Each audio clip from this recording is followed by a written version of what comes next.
Donc Pierre Bottero, c'est avant tout l'auteur d'un univers, celui de Gwenda la Vire, qui est le monde imaginaire dans lequel se déroule l'histoire, puisque La Quête des Willan est la première trilogie d'une œuvre univers presque, on va dire, puisque tout l'univers est composé donc de La Quête des Willan, des Mondes des Willan et du Pacte des Marchombres.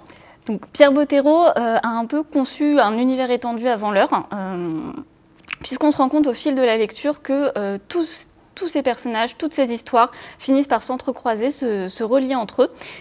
Et malheureusement, il est décédé en 2009 d'un accident de moto et n'a pas eu le temps de terminer toute son œuvre.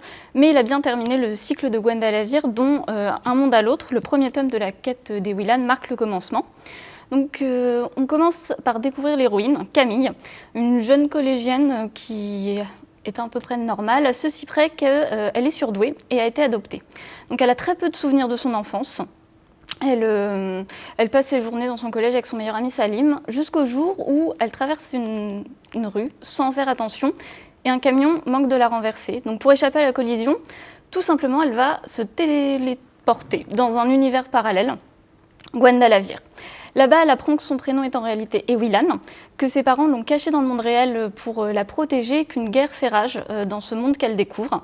Et elle va donc se lancer dans une quête accompagnée de plusieurs personnages pour mettre fin au conflit qui règne sur cet univers. Et c'est un peu la force justement de Pierre Bottero en tant qu'écrivain, c'est qu'il a réussi à mettre en place une histoire complexe, des personnages attachants et tout ça avec une poésie incroyable. Parce qu'il y a quelque chose qui ne s'explique pas en fait dans l'écriture de Pierre Bottero. C'est quelque chose qui touche. Il était instituteur en fait de métier et ça se ressent dans tous ses livres. Pierre Bottero avait la passion des mots, la passion de la littérature et la passion de la transmission aussi. Et donc La Quête des Willan marque vraiment la base de son univers. Les mondes des Willan viennent compléter ça et le Pacte des Marchombres en fait sublime tout l'univers qu'il a créé.